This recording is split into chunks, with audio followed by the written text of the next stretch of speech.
goes to hell. There we go. And said to everyone, leave, change my voice goes to hell. So I might, Okay. hit the mute and then have a hacking fit, or if I need to blow my nose on horrible, I might vanish for a minute. We'll see. Okay. I don't really want to do that on camera. Fair. Woohoo! It's a number 50. Thank you so much for listening my podcast. Is that how we just ripped the band-aid off directly? Wow. That's why I asked you, hey Matt, you haven't got an Italian guest, right? Wow. Wow. Wow. Hey. Well, originally I was going to try and say it in Italian, and I gave up, and so I'll just do Mario. You got the hat. Well, I almost put on the whole Italians. costume, but then I was like, I can't really be Well, bothered. well, you're 2 days past, 3 days past Halloween. You could have gotten away with it. But yes, today we are heading to Italy for Cinema Paradiso. It's Films and Filth. This is Citizen Kane of podcasting. This is a scratchy voiced Matt here, Scratchy voiced Mark. Just kidding. My voice is great. Never been better. like butter. To me, Luke. There we go. He'll just do that the whole time. Coming back from the Mission Log Don't tempt podcast. me. Chris Pratt Mario. Do that. Yeah. I Just haven't my watched- normal voice, not put any effort in.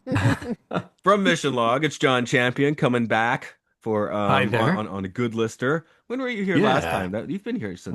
When was I here last time? I can't remember. Citizen Kane was very Raiders? memorable. Raiders, of course. Yeah, I think that was the last one that I did with you guys. Yep. Yeah, that might be because I know you dared to Mhm. come in for 50 Shades of Black, right? So Yes, right, right. that, Okay, you had a that good was one of the last most miserable movie watching experiences of my life, for sure. time. Well, hopefully you had fun talking about it. But I yeah, did. Yeah. of course, this one's your request. For me, it is my first view. And oh, we do have to put straight down because there is a subplot involving director's cut. How long was your movie, folks? Ah, that explains it. My movie was 2 hours and 4 minutes, but everywhere I looked up the runtime said 2 hours 30. So I was like, there's going to be some factoid Matt's going to have to give me. Oh, I went all the Uh, way up to 173. So it's Yeah. like 2 hours, 53 minutes. Yep. I had time. I was like, what the hell, I'll do it. If I didn't have as much time, I would have gone for that 2.5 hour cut. Mark? I'm in Luke's boat. Okay. Yeah, I've seen them all, but I actually went for the 2 hour and 4 minute cut for this viewing, and I do think that it's I won't say it's superior, but generally speaking, the theatrical cuts are better than that extended nearly 3 hour cut for sure. There's some weird chop with I was seeing the Roger Ebert review where he gave the theatrical cut 3.5 stars, the extended cut 4 stars, but then said that the theatrical cut was actually better. So I'm not quite Interesting. sure what he. I guess maybe Interesting. it's Huh. yeah, like I guess it's one of those things where the added stuff is good, but it's streamlined. It still like works a little better, you know? Yeah. Yeah. And there are things that are ambiguous in the theatrical cut that are perfectly okay to be ambiguous, you know? So, Yeah, that yeah. makes sense. Yeah.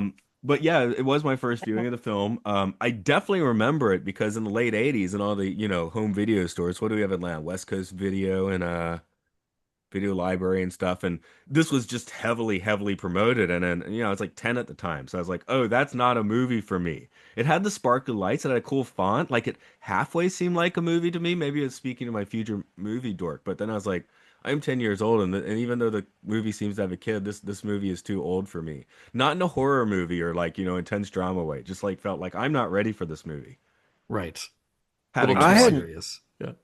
I had no idea what this movie was. I had heard of it, but I assumed for whatever reason, good list movie from another country, I assumed 50s, 40s, 50s, 60s, maybe 70s.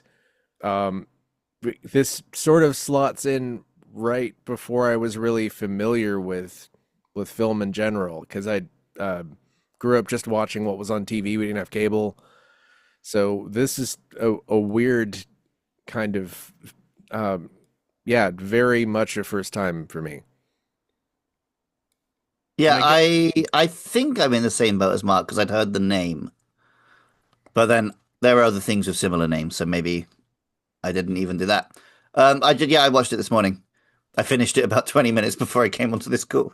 that sometimes happens. But no, I actually forgot what I was gonna say there, but movies. Well, John, yeah, this was your request. We always like to ask Yeah. guest requesters, what up? Yeah, I saw this theatrically when it came out in the US in 1990. I've seen it again probably three or four more times, and then additionally today, watching it again to prep for the podcast. And yeah, I've loved it every time, and my love of the movie has not diminished. It only increases with every rewatch. Yeah, Mark, you were saying you had weird like temporal confusion about this being a 1988 or 1990 in the States film, but this is I Oh, was looking and apparently this did sort of revitalize Italian cinema because you got the French New Wave, Italy's like kind of like yeah, and enough of a lockstep, I think. I usually think of the French guys before the Italian guys, but yeah, Well, the director is I was reading that the director Giuseppe Tornatore, we one might of be those. mispronouncing a few things here. He intended this as basically sort of like a funeral, like a goodbye to the idea of classic cinema. But then in interviews, he never said that again after the film came out. I think it's like maybe that's one of those things where he considered this maybe considered the end of cinema was a little premature, or his assessment of it being over was a little premature. It's I definitely wild to declare the end of cinema like 12 years before the first Fast and Furious. Hey, Francis Fukuyama told us history was over back in the late 90s, I, right? I mean, Yeah, and look where RoboCop that got you. RoboCop did just come out, so I can understand. You're like, well, okay, well, I don't see We've anyone peaked. topping this. Yeah, we Well, why would you make another movie after um, RoboCop? You just watch RoboCop right. again. I don't Right. know. But I have weird feelings about this. I feel like maybe I should have watched the director's cut, but I did not leave myself enough time. Hmm. I feel like I wanted I wanted more specifics. I kind of wanted like a more tangible connection between the kid and film, and maybe I wanted to see him make films. I guess that probably wasn't That would have in helped. any of the cuts See, because I actually didn't want any more specifics. I really liked this as a mood piece. I almost that regretted turning subtitles on. I was like, I'd have liked to just watch this and not even understand Italian and just listen to the music and look at the vibes. I And I think think it I works still would have got incredible. most of what I needed to get. Like, Yeah, Mark, it I think works I have a incredibly solution well for like that. you. When we go to the jump cut where you see a jet, which is very jarring because we've just been seeing the 1950s for the past 45 minutes, and then you see the mm. jet Hmm. and we're back in the present, right in that jump cut, watch After the Fox again. Then you're good to go. Oh yeah. Well, I was gonna say it's weird that we just watched Tees Khan, which is also a movie about making movies, but this is I the thought After the serious Fox version. would make more sense than that one. Um, Sure, well, it's Mark, Italian. I thought it would be interesting. I guess I will spit out what was in the director's cut, but maybe first I you should do that. actually I've covered it You've covered more or it. Okay. less. More or Well, less. your summary does theatrical though, Okay. right? The year is 1988. Successful director Salvatore De Vita is informed by his girlfriend that his mother called to let him know that his friend Alfredo has died and that he never calls her. He flashes back to his time as a child, going by the nickname Toto, after World War II, where he spent his time at the local movie house, Cinema Paradiso. Although he is constantly causing trouble, he befriends the projectionist, who is that very same Alfredo, who eventually shows Toto how to run the projector, and we see audiences yell angrily about almost everything. But tragically, while projecting a film onto an innocent man's house at night to give people one more showing that they've demanded, Alfredo has nitrate film explode in his face, and Toto has to save him from the burning theater. Later, when Cinema Paradiso is rebuilt, Toto himself, still a child, has to run the projector because Alfredo has been blinded. Years later, Toto is still running the projector, and he falls in love with a local girl named Elena. He films her, gets advice from Alfredo, and kisses her in the projection booth while the film runs out. Unfortunately, Elena's father manages to keep her away from him, and after doing his compulsory military service, he doesn't recognize his hometown anymore. When he goes to see Alfredo, he demands that Toto leave town forever and says he will never talk to him again. We then flash to the present, see Alfredo's funeral, and follow Salvatore as he recognizes people he used to see at the theater, and then coincidentally is there to see it get demolished forever. But not before he finds a reel of film that he later finds out is all the kissing scenes from the old film spliced together that the priest had made Alfredo cut out. Also, if you watch the director's cut, you find out that Elena married some other guy, and Alfredo actually convinced her not to meet up with Toto. And then they Is that bang in a good? car. They shake the car. Oh, I missed the car. I Okay. didn't. I You didn't watch it. anyway.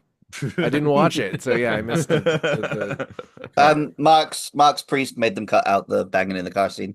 There you Yes. go. Yeah. Yeah, I have my own priest. I brought my own priest. He'll be here later. The reason I brought up the Ebert review though is I kind of felt that like while watching it, I didn't know like when I was watching, I didn't know what was in the director's cut or not because I was like I want to watch the film fresh, and I was at the end being like this is kind of a weird dissonance against the rest of the film, even though it's all very good and kind of realistic too, right? But it does work like that. John, you mentioned ambiguity, and it just kind of does work better when you take that out, which I guess is why they Yeah. made that choice. Yeah, yeah. I mean, the whole thing with Elena, I don't need to know why she's gone. It's been 30 Hmm. plus years, you know? I don't need that. I don't need specifics about Alfredo because I already learned everything about Alfredo that I needed in his direct interactions with Toto. So there's plenty that I think can be left out. And look, I hate in any aspect of my life to be on the same side as Harvey Weinstein. But I believe if I read the history of this film correctly, it was he who encouraged this leaner cut of the movie. And Really? that, yeah, and that's the one that came out kind of Remember, he against G. also wanted to cut I mean, cut well, no, stuff. he cuts everything, right? Because then you can have more Yeah. showings in the cinema and make more money. Yeah, yeah. I I mean that I helps. You double dip. Yeah. I do think no controversial Harvey Weinstein monster, Hmm. but I do think that in most cases I prefer the shorter cut of almost everything, Mm. including things I Hmm. love, like The Wicker Man, where Oh, the sure. yeah there's like the Yeah. 90-minute version, and then I went out of my way to buy the what is it 120-minute 130-minute version, and it's cool seeing the extra stuff, but I don't think it makes the movie better. Yeah. I'm Yeah. definitely with John because what resonated with me was that Toto was going back to the place and it was the memories and the nostalgia. So actually like bumping into his old love or whatever would have been is a different feeling. It's not what I think the film was about. Yeah. I mean, I Yeah, just bopped into town for the first time in 15 years, but then it just turned out Mark and I got tacos, which is the same thing we were doing in high school. So, Yeah. I remember the well, first time I went back to my hometown after living in Japan, and me and Mus walked around the entire city in like 45 minutes. And we were like, how did we live here for 20 years? I mean, Matt, remember when we went to Fernbank and it kind of wasn't great, and then we went to Junkman's daughter, and I was like, oh, a bunch of my friends work here. I thought I might see them. I found out that my friends who work there just are always in the office and try to avoid the sales floor like whenever Mhm. possible. yeah. Smart. But I mean, I did have the thing where Atlanta's big record store, Criminal Records. That's kind of my daughter mhm. and I just walked in, looked around for a minute. She actually thought about buying cassette tapes, so which we did find later. Wow. We got a few Hell yeah. cassette tapes, and yeah, but Yeah, I they're was like, back. nothing for me here anymore. I even went to Tower Records um, yesterday. I was like, I want to buy some weird prog rock, and they just didn't have it anymore. Just want to find something I didn't know about from the '70s, and that display was gone. It's all K-pop displays in there. Damn. I I went to Criminal Records not at the same time as you were here, but I think a week after, and realized that every vinyl record was $30 and up. I did notice And that I as was well. just like, you know Wow. what? Nah, uh, I some once in a while, sure, but no, no thanks. I guess I'm getting to what is It's a our lot. shrines. Like, I guess for Mark and myself, maybe Criminal Records is our nouveau cinema paradiso, in a Oh, way. Oh, I can Plaza tell you Theater. exactly what mine was. It's Insane Games in Wells City. It's a little like local video game shop. They do secondhand, they do new. It's right next to the church from Hot Fuzz. And I went back in there. The Nice. guy at the counter, the owner of the store, recognized me. Wow. He Wow. was like, "Oh, I Yeah. thought you were in Japan. What are you doing here?" I just bought like some trading cards just to buy something because I wanted to, give him some business. But I Nice. used to go in there. It used to be if a new Nintendo game came out and they got sent like a promotional T-shirt with the shipment, I would go in there and be like, "Oh, Luke, you can have this. I know you're not going to put it on eBay. You're going to keep it. I've still got at least two Zelda T-shirts that he gave me." Those are good friends to have. That's Yeah, so beautiful. I Beautiful definitely story. I Well, mean, for me, I wasn't like close like he was with the guy in this. That was a question I wanted to ask, so we'll move on to it after we do this, though. But like, Okay. as a child, did any of you have an adult friend? Hmm. Like, I had my mm, grandfather or my uncle, but I don't think I like befriended a random adult. that there, I had moments. There were like small pockets of being friends with adults. There was never like a lifelong adult friend, but Hmm. I guess there's I teachers definitely you'd was. be closer to, and There's like maybe. teachers I was close to. Um, There's people I've met online who it turned out later we were 20 years apart in age, but I think that's a different thing. No, I mean it's Me. you know it's varying degrees of closeness. Like I remember people, adults who like there was a guy who was went to our church and he was a volunteer at the Alabama Theater and he was probably in his 70s when I was in my teens. And but I always wanted to talk to him Hmm. because he was there in kind of the restoration and the operation of this classic movie house. And damn it, now that I think about it, it's like this movie. That's But quite similar. yeah, it is, Yeah. but you're also talking about, varying degrees of closeness because, in the movie, obviously you have the very specific tragedy of Toto's father being killed in the war, and Hmm. also very specifically that his mother is pretty abusive to him. And not that I would make excuses for that at all. They kind of play that for humor a bit, and they also play it up like, okay, well, he's really rambunctious, he needs discipline. Um, but at the same time, like she smacks him around several Yeah. times in a way that today you would just go like, no, no, no, stop hitting your I'm kid. This is wrong. Yeah, in my notes, I'm like, Um, well, I guess it's Sicily, which I don't know, but that is the stereotype, right? it That's is, it is, yeah, yeah. So I can get it in the context of this movie why he would find this person. And I also can get it from the context of the movie of like why you allow yourself to get lost in the fantasy of a movie. Of course, Hmm. because they're in Italy at the end of World War II. How can you not want something that is escapist fantasy? So of course this kid's gonna be attracted to that. one of the weirdest scenes for me, though. Speaking of that, is the weird danger of the New Year's, where he's just kind of strolling down the alley, and there's like glass flying all over the place, and then Right. fireworks. And I'm like, wow, no, Right. that's not good. I mean, what are they? Those were glass coming out, and he's just I guess he's just saw the window closed. He's depressed, blah blah. But Yeah. yeah, Yeah. don't watch out for broken glass. That sucks. so I can't. When you were asking like what our place was, I Hmm. can't really. I don't want to take up too much of the podcast with this, but I did spend probably 5 6 years volunteering at the Plaza Theater here, which is the oldest continuously operating theater in Atlanta. It's dates back to 39, 38. Nice. Can I just Um, pause you for a second because you reminded me of a sure. funny anecdote. Mercy was Okay. saying, "Oh, when we go to London, I want to take my parents here because it's the oldest operating theatre in the world." And I was like, "Oh, she means the Globe." I was like, "Yeah, yeah, Shakespeare worked there." And then she was like, "Huh? Was Shakespeare a surgeon?" I was like, "Oh, oldest operating Operating theatre." theater. Wow. I didn't see Wow. that twist coming at all. No, me Shakespeare neither. was a So surgeon of words. we were talking at complete mixed purposes there. That's great. I mean, Wow. Shakespeare might have performed surgery. Back in those days, you just downed a whiskey and did it, right? Like, Yeah, forsooth. No, but anyway, I could probably just write an entire film about my experiences doing this. Like, I never ran a projector, but I am very close friends with people who did, and some of them still work at the Plaza or the Terra, where they've got two 70 millimeter projectors there now and 35 millimeter projectors. I saw one bell after another in 70 at the Plaza recently.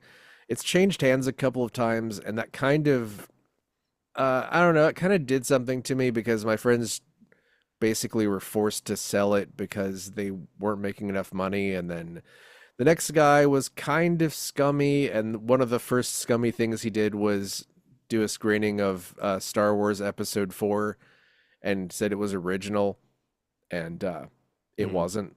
Hmm. And people got like this made national news, but yeah, and he Don't basically piss off the Star alienated Wars geeks. everyone. Yeah, he alienated everyone I was friends with and kind of but it's in better hands now. It's run by the same people who do Atlanta Film Festival. But yeah, I have a lot of experience backstage, upstairs, sweeping the floor, taking the gum out from under the seats, all that stuff. Yeah, in No, university, I no did the explosive university film. union gigs. I was up in the projector booth something. I think at the time I didn't know how to run the thing, but if someone could like, could you do this? I knew what they were talking about. I could like help out a little bit. But usually I was just tearing tickets, but didn't watch TV my first couple years in university because I live a 5 minute walk away from this theater that shows a different movie every night. So, you know, Nice. Mhm. I Nice. had that going. John, what is your palace of the past? Yeah. I mean, well, here's the thing. If you want to talk specifically about cinemas, then, like I said, here in Birmingham, the Alabama Theater, that was it and still is it, which is fortunate. It was built in the late 20s, has the mighty Wurlitzer that still rises up from the floor of the stage, and they do these incredible uh, cinema presentations, but also theatrical. So it was built kind of dual purpose. So you could do live theater Mm. there.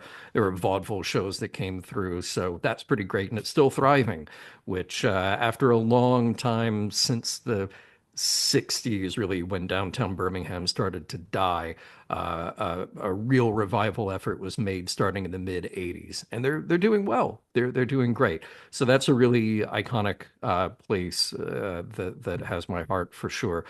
And then when I lived in New York, the Regency Theater was about 5 or 6 blocks from where I was living at the time, and that was a revival house.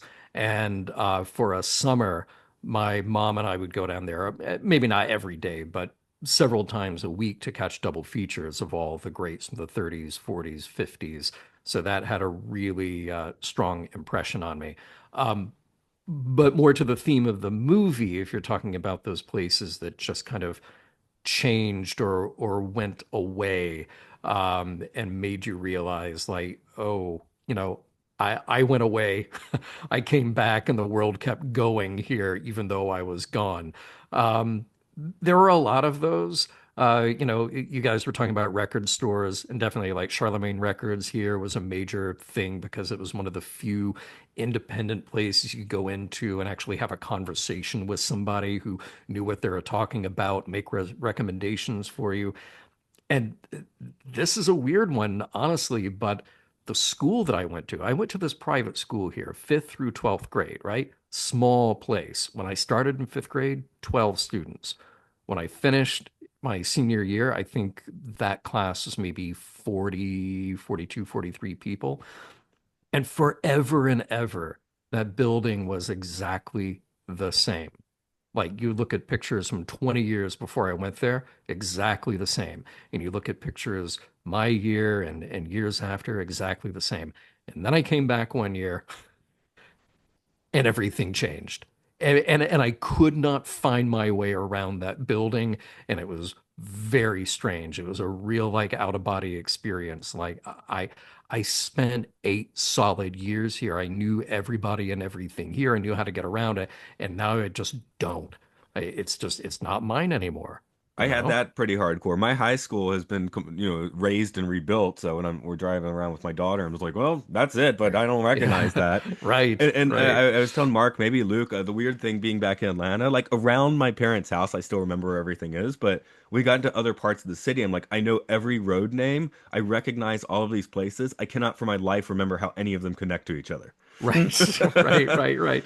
Oh, I'm and, like, and actually, funny, similar thing. A couple of years ago, when I was back home for a visit, we drove out to my old elementary school, and the building looks vaguely the same. And you kind of go in and like, oh yeah, these kind of smooth glazed brick tile walls, like that all looks the same. The color scheme kind of looks the same. I bet if I tried to imagine really hard, like going up and down these hallways, yeah, I think I kind of remember where things were. But here's the thing, the school is gone. It is now like convertible office space. Different businesses occupy what was classrooms, and the main entrance that you would go into where the principal's office and everything was is now a brewery and oyster bar. Wow. ooh. So that was a serious change. Yeah. I am I, wondering because this movie, it's got like, a love theme written by Ennio Morricone's son, I Morricone Ennio believe. and Yeah, Morricone. his yeah. well, yeah, his son kind of, if I read it correctly, he sort of came up with the main theme, but it was Mhm. Ennio Morricone who actually built it. It's still Which is, his oh score, yeah, but he was like, that, son, what wrote that particular melody? I yeah, orchestrated yeah, it. So yeah, that's kind like of that cool. thing that Hmm. you're humming, that's good. I'm gonna go with it. Yeah, But And that is one of the things that makes the movie seem very sentimental, right? Oh yeah, yeah. The yeah. well, director's cut adds and all that stuff at the end that's very sentimental. But now Yeah. I'm thinking beyond all that, is this actually a movie more about places and relationships? yes, Mm. that was what I was trying to get at earlier. Is like that I don't feel a strong connection with film. I feel a very strong connection with like a communal space and Yeah. Hmm. living in a space with other people and sharing, you know, sharing a place with other people because that's what this is feels like it's really about to me. Yeah. Maybe I'm not used to theaters where people are yelling that much, even as an American. But you know what? I think that's fair, and I think it is an important part of this movie because when this was made in 1988, they were a generation removed from the cinema being so important and such a communal hub, and now here we are a generation after that, after this movie came out, and it is even more so a pronounced disconnect we have from a cinema being a communal space. We don't go to movies as much as we used to. We don't go in groups the way we used to. And we don't hang out all day there like they did from the 20s through the 50s. It wasn't like the social hub, you know? And I think that's a pretty clever trick here is that I kind of think of it like when you go see a movie about popular music. And one of my favorite examples of this is That Thing You Do, right? Okay, they are super lucky that they wrote a great song for that movie, right? Because then Hmm. as somebody in the audience, you buy it. You go like, "Oh yeah, that sounds exactly like a song I already know. It sounds like it's from that era. It sounds like it would be a hit." The reality of that movie hinges on that being a thing that you buy, right? But there are plenty of other movies where they try to sell you on the idea like, yeah, this thing was a hit, this thing was popular, this thing was cool. And you just go like, no, that doesn't sound right at all. I don't buy that at all. So in this, very sparingly, they use these little clips, mostly public domain, right? So Mhm. they use these little clips from things that you have a recognition like, oh yeah, there's Clark Gable, there's Kirk Douglas. You know, I get it. Movies are big and important, but you're not sitting there trying to like decode the movie within the movie. You're not trying to play the home game, as it were. But what you are supposed to do is take away how important that place was to the people who were there. And that's, I think that they do that very effectively. In fact, one of my notes though was like, hey, this is great. Oh wow, no, they actually do everything in that cinema. It is Yeah. a little Oh yeah. disturbing in some Yep. points, you know. Although it Breastfeeding, does extend to the Yeah, sex. town square, and we keep getting the 1954, idyllic sun-dappled town square, and I really right. appreciate the production, in the 80s because they make it look like the 80s. There's some ugly Yeah, billboards of people don't seem to be paying as much attention to the people around them. Like even the Mm. yeah, town square has lost that bit of community. And if we're talking, how Italy's and especially southern Italy's been evolving, I mean, there's probably way fewer people, as time goes sure. by. Yeah, yeah. But that might And go some way to why we didn't see him making films I guess so. It's like that because has nothing to do with it's what not this really movie's about. about yeah, the films. And also, then you do run into that problem of, well, we want everyone to believe that he went on and became this great filmmaker. right. And that's what I'm saying. Is like if you Yeah. tried to spend time and effort on that, it would be very hard for you as the cynical movie-going audience who's watching a movie about movies to go, well, but wait a minute, this guy isn't as good as Fellini or Visconti or whomever else you want to compare him to. Yeah. Something that kept going through my mind is the polar opposite of this film. If everyone just stares blankly at me, we'll move on. But I kept thinking about it while watching this was a Godard's Contempt, which is the absolute Never seen it. opposite of this movie's sentimentality. And actually, that might be worth watching. Now, Fritz Lang is in Mm. it as an actor playing a director who is trying to make a populist version of the Odyssey, which makes the film weirdly Oh, relevant right now. wow. Yeah, I'm gonna watch this. So yeah, and but I was just thinking like that movie is so bleak. Brigitte Bardot's in there, right? Just as like the Ice Queen who hates you now, and that's contempt. She's growing to hate the Yeah. writer who's trying to crack the populist Odyssey. So I don't know Yeah. why, but if that movie connect, I mean, obviously there's no real connection, but this movie wants to show you about what La Voce Dolce Vita or whatever. But I'm thinking of contempt most of the time for some reason. Which I I did mean, watch that university art house cinema that had a different movie every day. It was a Sunday. I tore tickets. I remember. we're told his mother says he doesn't think any of his girlfriends love him. So that Mhm. you get that's about how much you get about his life. And then he's Mm. Yeah. famous. He's famous enough that everybody in town is just blown away by how famous he is. Which Probably wouldn't be too hard to be the most famous guy in that town, though. Yeah, Yeah. You maybe. know? Well, actually, I read the synopsis and it said he's now a famous film director. Yeah. I didn't actually catch them say that in the film. Yeah, it's all Mm. context Yeah. Yeah. yeah, which does make Yes. the director's cut a little bit weird because he starts stalking Elena's kid basically, which is like if everyone recognizes him, you can't do that. Well, I Mm, mean, he was a little bit mm. stalky by today's standard at the start. I mean, it's Of romantic in Helena, a film, yeah. yeah, For but sure. Yeah. Oh yeah, I said there's nothing Yeah. creepy about that several times. I was like, why did she even Yeah. go for that? I don't know. Maybe that's it was the boredom of a 50s small and this town. is Yeah, cinema, right? small town. It's a It's movie. I mean, he was kind of a bad kid to start with, right? Wasn't he like set his bed on fire inadvertently and Hmm. kept sneaking out and stealing money, and he was basically Bart Simpson. I mean, hmm I would He say was a little, yeah. the kid actor was great. Like he continued to act after this. So like I do always want to point out when a child actor is good because it is pretty rare. One Thank thing I you, think because that this, was one of my notes was that most child actors are terrible, and this Yeah, one is yeah, and definitely not. He's wonderful. He's so good. one But thing I think I was impressive was that I genuinely believe those three actors were the same guy. mm, How about oh the yeah, the oldest one was cool too because the director Yeah. actually came yeah. out later saying he regretted casting that guy not because he was bad, but because he thought the resemblance actually was not there. Mm, Yeah, no, but I think sort He of was like good acting wise. spiritually, yeah, yeah. there was just sort of a nice connection there between the three. Speaking of the connection between those three, I love, love, love, love that transition scene from 6-year-old Toto to teenage Yeah, that was Toto. beautiful, yeah. That it's just one of those things that I read like only in the movies. You have this great visual language to just make that happen in an instant. So good. And I want to go back to this thing about teenage Toto stalking Elena Sure. because there was something so funny to me about Alfredo telling him this. So like, I want to tell you the story about the knight who fell in love with the king's daughter, and he wanted the princess, and she said, "If you sit on under my window for 100 nights, then I'll be in love with you." Whatever. And he made it to day 99 and then left.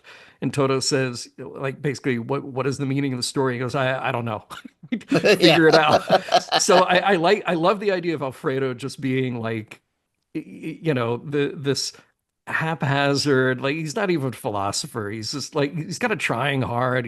He's making a bond with the kid, and obviously they have this great friendship, but he's definitely not getting it right at every turn. And I like the idea of Toto like trying to test this premise, like trying to see like, well, wait, was he trying to tell me that because I should do that? Maybe I will. Maybe the guy knows more than he's letting on. Like, okay, I'll do it. And it's still just the wrong thing. yeah, Another movie and that came to that's mind. Oh, go ahead, Mark. I'm oh, changing the I was subject just gonna slightly. say, and that's I think why I don't need his meddling from the director's cut because I feel like that Yeah. that might be like him crossing a line that I don't you don't need That's how for I him felt to watching interfere it, that not much. knowing that was a director's Okay. cut part. I was like, Yep. this line, why are we crossing this line? We don't really Yep. need. Yep. Hard agree. Yep. Because you can't really say that he couldn't have stayed been with that woman and then still gone on and been a director. Plenty of directors have wives. I mean, hopefully they don't. Hopefully most of them don't cheat on them. But it's like I don't know why I went Yeah. there. Yeah, Well, no, but I mean, that's the thing, though. I mean, Alfredo doesn't like his advice on the surface: get away from here, go live your own life. Like, yes, that is good advice. You can also make an argument to say that having a close connection to home and being there for your family and all like that is important too. So I Yeah. can't say that Alfredo is absolutely right in every decision that he makes. Or every bit of advice that he tries to impart. So I think it's just that much more complicated if you say like, oh no, he was directly meddling in Toto's life, as opposed to Mm. just being two people who talk about ideas. yeah, because as I'm Well, watching a director's cut, I'm starting to write notes like, oh, so Alfredo is kind of the devil here, and Toto made a deal with him for film Right. success, which you would Right. not ever read that out of the theatrical cut, right? Because we just get this Right. really caustic stuff in him in that director's cut.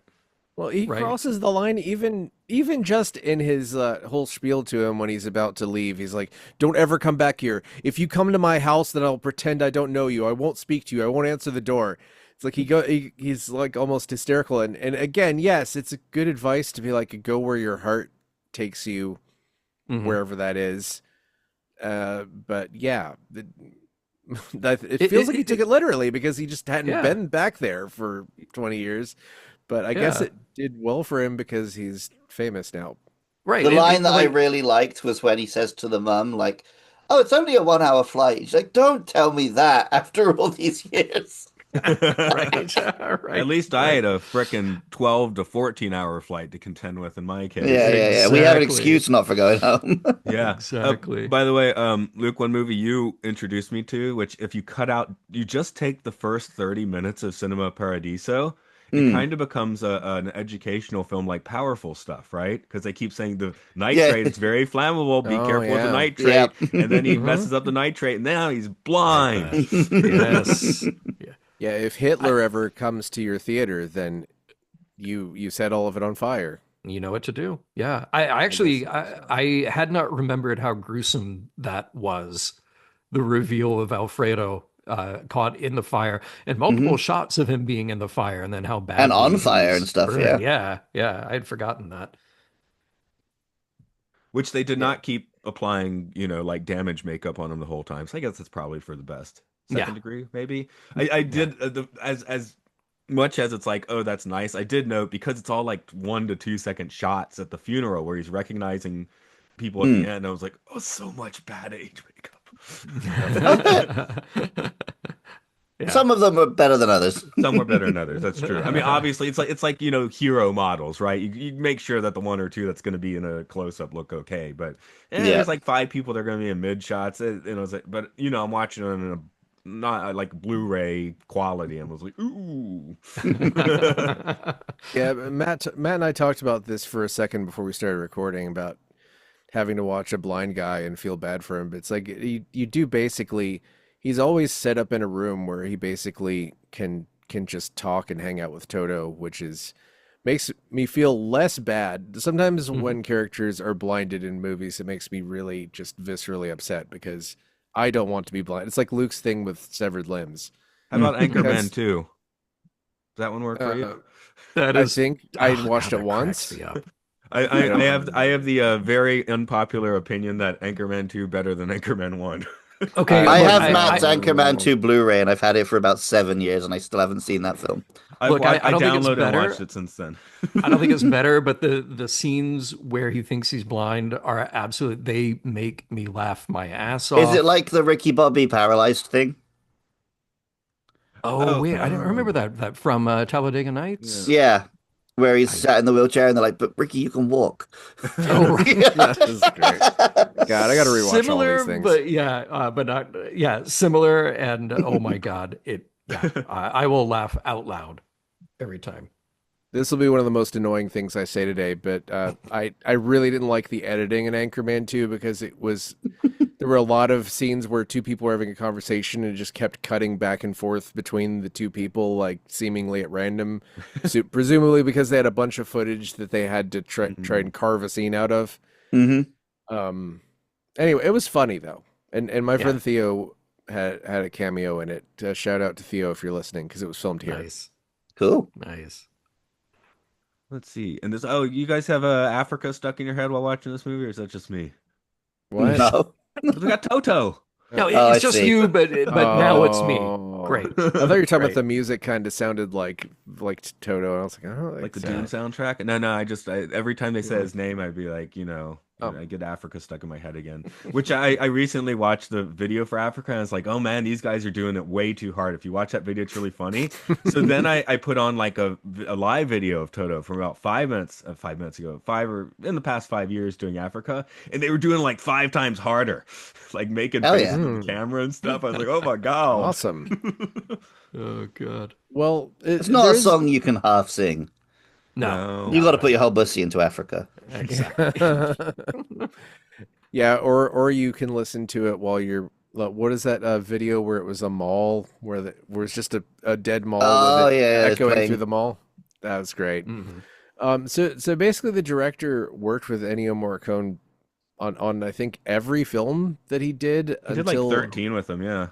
yeah Wow. until Morricone died, and And then then he the made director a made the documentary documentary, about yes. him. Yes, that's what I was getting at. Wow. Was that this guy feels like wow, what a perfect guy to reflect on a legendary composer like that. Like Yeah, I'm gonna put that on my watch list because that's pretty cool.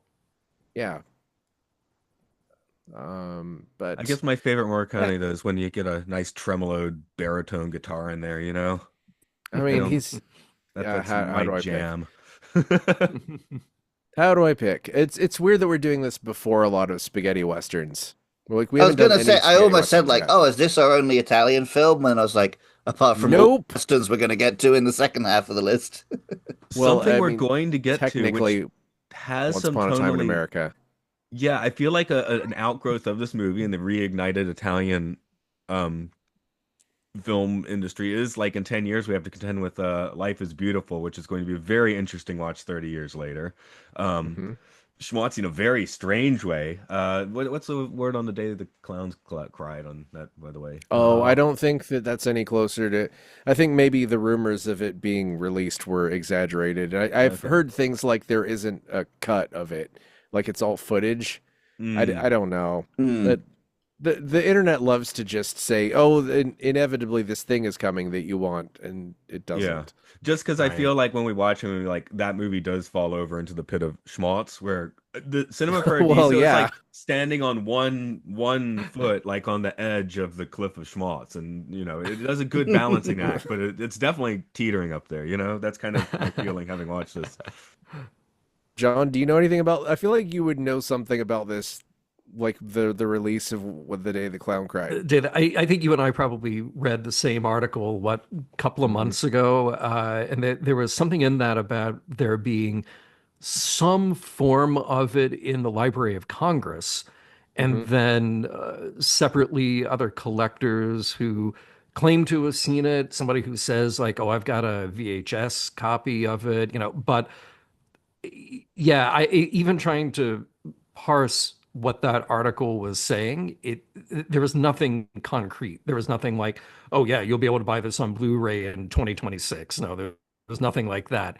It just felt like more of the mystery of that movie. I'm dying to see it. We just I need Yeah, it really leaked to the want to. absolutely. internet. That's what I need. It needs to get leaked to the Yeah, internet. It'll never get a proper release, will it? No, yeah, I exactly. was not Uh, expecting a proper release, even when those Well, rumors did come out. and I I think was what expecting it to come out in like one theater, but we Mm. would be watching an sure, internet sure. leak. But yeah, but yeah. I think in that same article they talked about how there was about like maybe it's less than 20 minutes worth that most people who are aficionados of this have seen, but it's not a cut. It was maybe like a promo thing, maybe to raise some money or wherever they were in production at the time. And then everything else, to your point, Mark, was just like, yeah, it's pieces. There is footage. You could conceivably turn that into a movie, but it's not Yeah, who wants anything that that was job? finished. Well, Right. yeah, and they may have sort of stopped production on it before they had, Had the before Right. full, like yeah. Right. like Right. like ideally they would have done reshoots, but that's not happening. Unlike, and I'll give it a shout out again because I just started listening to a podcast about it, the Mhm. ultimate cut of Caligula, which I highly All right. recommend. because it's so bizarre to me that you could completely remake a movie frame by frame using footage that had not been used in the original cut of that movie. The restoration directors said that they found something like 97 hours of footage and then realized along the way that the original producer and editor made all the wrong decisions in their edit. I love So, that. yeah, one day I'd love to talk to you guys about that movie because not only was it a very interesting movie to watch, but I think just ethically there is this really pertinent question about who does the movie belong to, and is the movie that we're watching, is it truly the movie that was intended, or is it something else? It's the movie of Theseus.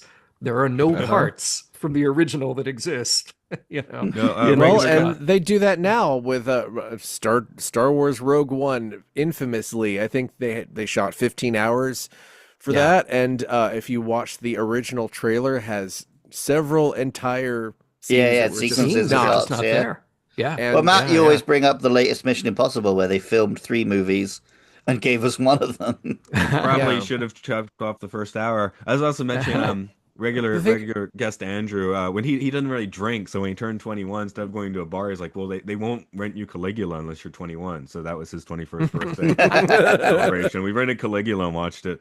Well, he Oh rented. I my was still God. 19, I guess, but I did both. I got some beer, but I also bought Mortal Kombat and Rambo and There we go. cutlery and a scratch There we card and go. cigarettes. Nice. I went to the Nice. bar. I'm lame, but oh no, I watched Caligula separately with other mm. friends that besides you, Matt. No, my But 21st birthday, I remember it's a Somber Reptile in Atlanta, and before we went on stage, I could not buy a drink, and our set started at 11:30. So once we finished the set, I could buy a beer. Oh, yeah, well that's great. done. That's great. Um, Very cool. But yeah, we usually ask the question. We always ask the question, film or filth. It almost feels like rude to Yeah. ask a love letter of cinema that. But I don't know. You could say that if the schmaltziness gets to someone for this It's movie, I can get it. You know. There's enough filth in this that it elevates it somehow. if you ask that priest, maybe this is Yeah. filth, you know. Yeah, Yeah, I I feel think like the director's cut sounds a little more filthy. it's a little more filthy. Yeah, but not that filthy. It's like Back to the Future filthy, right? There you go. yeah. Well, that's I can't imagine a 3 hour version of Back to the Future, but it probably would work. Yeah, but I guess yeah, technically it is one long story if you take yeah. the trilogy. It would be so jarring when the last third just goes to the west in the same movie, though. You kind of got to separate that into its It's own already movie. kind of jarring as it Yeah. is, so As yeah. jarring as it is, correct. I Sure. mean, isn't it kind of in Marty McFly's world? Isn't it just like 3 days? Is Yeah. it just Yeah. him actually Yeah, just for living real. out 3 or 4 days of his life? For real. Yeah. Well, But there's another young man, old man friendship. oh Oh, yeah, sure. Yeah. Yeah. I mean, The, I'd say young man. I think in theory, he's meant to be a high schooler. It's just that clearly the actor is not. yeah. It's funny that we all consider that wholesome, but that like directly led to Rick and Morty by way of a short that is really Yeah. pretty Mhm. pretty gross. I'm not going to name it, but you can find it. It's out there. It's like really pretty gross and pretty funny. But yeah. So what, Matt? Do you have 1 star reviews? I'm Yeah, sort of- some of them I don't need to read all of, but some of them have just fantastic titles. 1 out of 10. Kept getting distracted by my foot. Um, I like that. There's one up here that's terrible. A good stomach pumping would be more enjoyable. Wow. All right, screw it. What the? No. There are spoilers in this review. I mean, honestly, I'm just having some. Mark, you got one you want to read? I'm just entertained by these titles. Yeah, this will be fun, I think. Overrated movie. Spoiler tag. I think people should watch Bandit, which is the best outside Hollywood movie. Also, this movie is 57th in the top 250 list, thanks to the Italian people. Therefore, do not be fooled. And start to watch Bandit if you want to learn European movie culture. Best Ways Bandit, which is the famous Turkish movie, as well as Sener Sen is best European actor, and Sermin Hermerich, who is a famous European actress.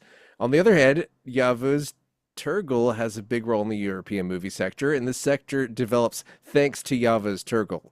Hey, Mark, just Hereby, skip to the last people should sentence because I see how long this is. But you got to read the last sentence. Bandit is the godfather of Europe, and Cinema Paradiso is the Vertigo of Italy. No one likes Vertigo.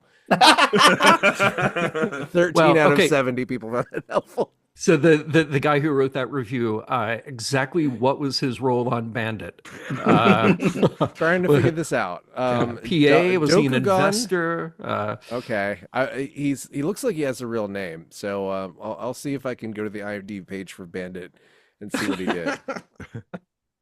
Yeah, I'm just curious if he's how got does money it riding feel on it. for you guys when you hear like intra-European beefs?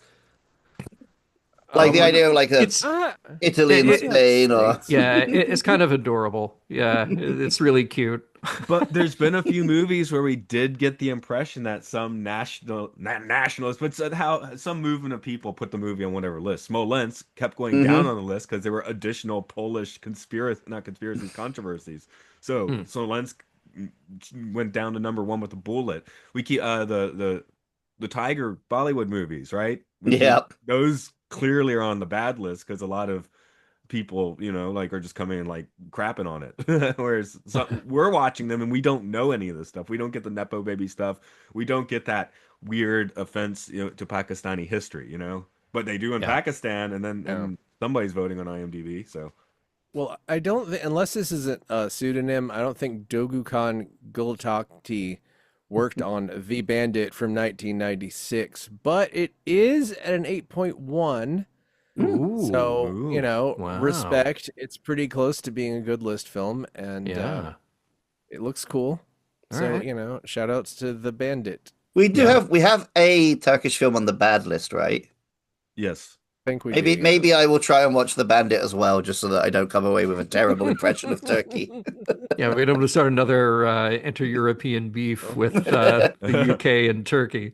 Or Is you could- Turkish Star Wars on there? Yeah, you can Oh, watch Turkish please. Superman, Please, Turkish Star yeah. Trek. There's Turkish Star Yeah, Trek. Turkish. Fantastic. Batman, so much good Yeah. stuff. Speaking But of Turkey and intra-European beefs, the sweet Turkish delight? Yes. In Greece, it's just called delight Huh. because they don't like turkey. So he will not give credit to any Turks. Or you can buy it called Greek delight. Nice.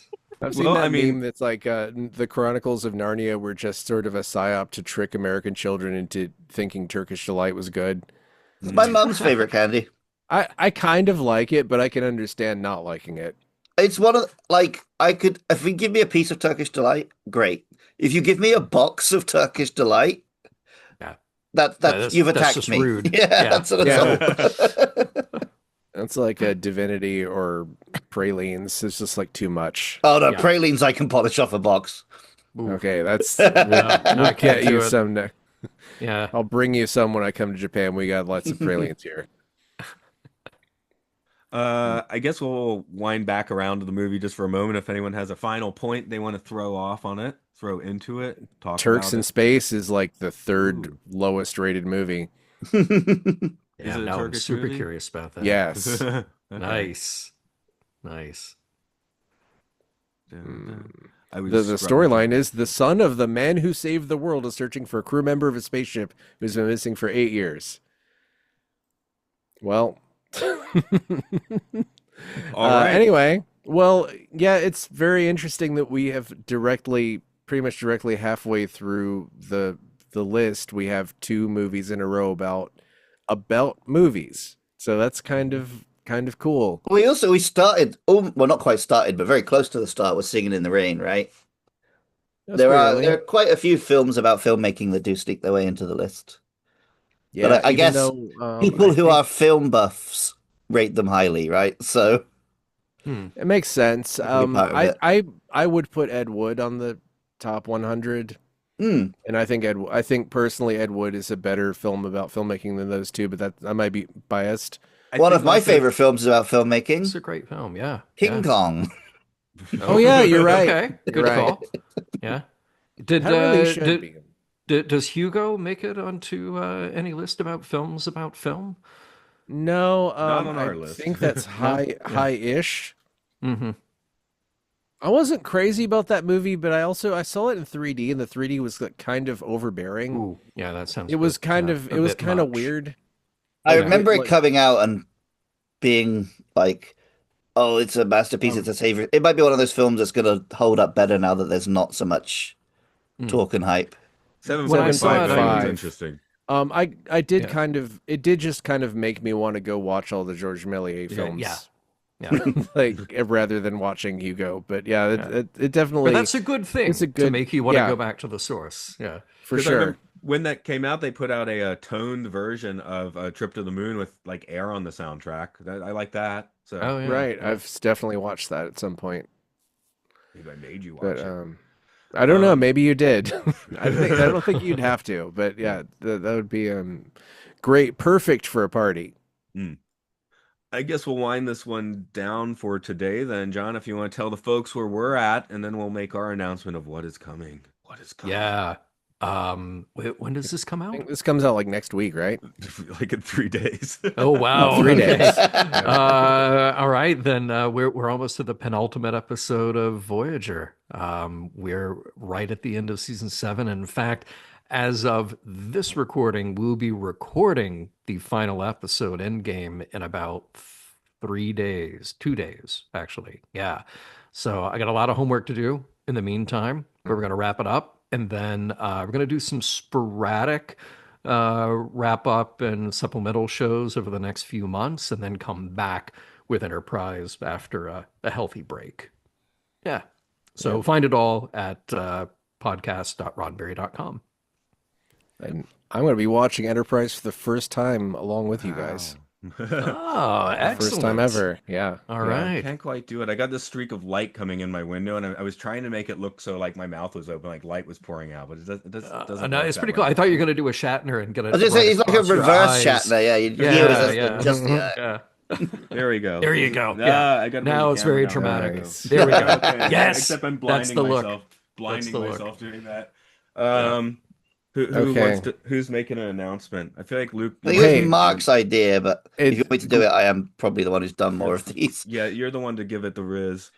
Well, if you've enjoyed this podcast, you can go to patreon.com/podcastio. Throw us $1 a month to help keep things online, pay for the Zoom, pay for that sort of thing. And you can also listen to episodes very early because we just chuck them up as soon as we're done editing. You can also head to podcastios.org, where you can find links to the other podcasts we make. They're all basically about various forms of media. There's video game ones like Luke Loves Pokemon and Monster Mash, and the Game Show, which is a game show about games, but it's really just people yelling at each other. There's Podcast 1999, currently working its way through the Planet of the Apes TV series. Is that done? Nah, we got the animated to go. Oh, hey. we may Cool. do Yes. something else, but we haven't decided Well, yet. that's That idea yeah. you had. Luke, it's what you told us. We might. There's We haven't Imprisoned decided. in Prison, the prison Severance cast. That's done. Hell yeah. That's done. now. Okay. And For now. right here on Films and Filth, we've done number 50 of the good list, number 50 of the bad list. But before we crack on with the second half, we're going to be taking the fastest detour you can take through the real masterpieces of cinema. And this is the sort of thing that I watched before I did this podcast, the Fast and Furious franchise. So Yeah. join us next week for 2001's The Fast and the Furious. Where your family. They actually only say family once in that movie, but Oh, they say it a bunch later. Don't worry about that. yeah. I think 53 times in the last one, according to Oh my IMDb. God. Family. Okay. Looks like a cut to me. There we go. I was trying to do Cool. the Matt Damon thing, but say family. Family. Did you guys get the joke in the artwork I made where I clipped like an Olive Garden ad? I It can says, kind of "If you're tell it here, was your something like family." that. No, wait a minute. Let me go look at that.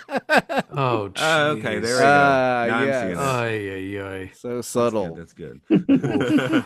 So subtle, so Wow. terrible. That's how I podcast. I'm like, what is around here that I haven't watched yet? Oh, there's this 8 set of Blu-rays, and I got 9 and 10 of them also. But all I've seen Yeah. are the first two and Hobbs and Shaw. It's funny, the 8 film set is like half as much as the 10 film set. So Yeah, I I might think just 9 buy was- the 8 film set. And then Yeah, get that's what I did. I the think 2 9 later. was out when I got it, but it was Black Friday. I think I got this for like $12. You know, it's one of those insane Yeah. Black Friday things Hmm. a few years back. So Yeah, I'm gonna go troll the half-priced books tomorrow probably and just see what I can come up with.